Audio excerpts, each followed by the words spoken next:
കൈത്തറിക്ക് ലോക പ്രശസ്തമാണ് കേരളത്തിലെ കുത്താമ്പള്ളി ഗ്രാമം. പെരുമ പറഞ്ഞ് സംസ്ഥാനമാകെ ഊറ്റം കൊള്ളുമ്പോഴാണ് കുത്താമ്പള്ളിയിലെ നെയ്ത്ത് തൊഴിലാളികളുടെ അവസ്ഥ പരിതാപകരമാണെന്ന് വാർത്ത വരുന്നത്. ഈ തെരഞ്ഞെടുപ്പ് കാലത്തെങ്കിലും രാഷ്ട്രീയ കക്ഷികൾ ഒന്ന് പരിഗണിക്കണം ഈ കുത്താമ്പള്ളിയെ. ഈ പരമ്പരാഗത നെയ്ത്തുകാരുടെ ജീവിതം വല്ലാത്ത ദുരിതത്തിലാണ് എന്ന് നമ്മൾ തിരിച്ചറിയുക.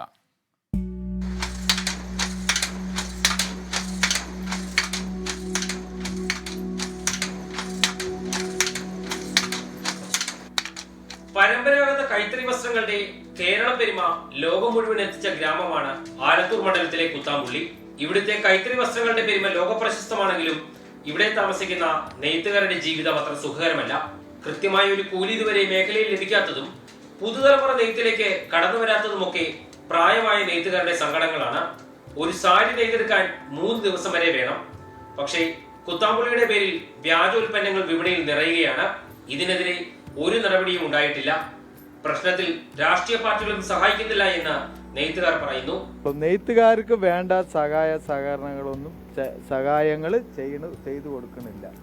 പ്രൈവറ്റ് മേഖലയ്ക്ക് പോകുമ്പോൾ ഈ നെയ്ത് ഞങ്ങൾ പ്രൈവറ്റ് മേഖലയ്ക്ക് പോകുമ്പോൾ അവർ അതിനുള്ള നൂലും കൂലി ഇതൊക്കെ തരും. വേറെ ഗവൺമെന്റിൽ നിന്ന് കിട്ടുന്ന ആനുകൂല്യങ്ങളൊന്നും പ്രൈവറ്റുകാർ തരില്ല.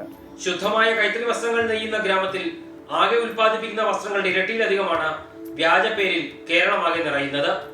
അടിക്കടി നെയ്ത്ത് സാധനങ്ങളുടെ വില കൂടുന്നതും ഈ ഗ്രാമത്തെ വല്ലാതെ പ്രതിസന്ധിയിലാക്കുന്നുണ്ട്. പരമ്പരാഗത ടൂറിസത്തിന് വലിയ സാധ്യതയുള്ള ഗ്രാമമാണ്. പക്ഷേ സർക്കാരുകൾ ഇതിനായി സഹായിച്ചിട്ടില്ല.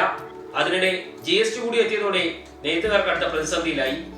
നമ്മൾ കൈത്തറി സാധനത്തിന് GST ഒഴിവാക്കി കിട്ടണം. ഈ സാധനം കൊണ്ടുപോകണമെങ്കിൽ GST ബില്ല് വേണം, വണ്ടിയിൽ കൊണ്ടുപോകാൻ പാടില്ല.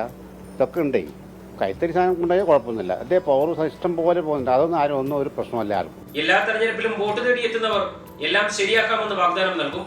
പക്ഷേ ഒന്നും ശരിയായിട്ടില്ല. വ്യത്യസ്തമായ വിനോദസഞ്ചാര പദ്ധതികൾ പ്രോത്സാഹിപ്പിക്കുന്ന ഉത്തരവാദിത്ത ടൂറിസം മിഷനുകൾ പോലും കൂത്താമ്പുള്ളി എന്ന ഈ പൈതൃക ഗ്രാമത്തെ വേണ്ട വിധത്തിൽ പരിഗണിച്ചിട്ടില്ല.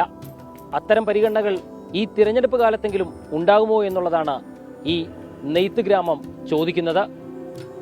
മുഹമ്മദ് ഏലപ്പാറയ്ക്കൊപ്പം S. ശ്യാംകുമാർ, 24, ആലത്തൂർ.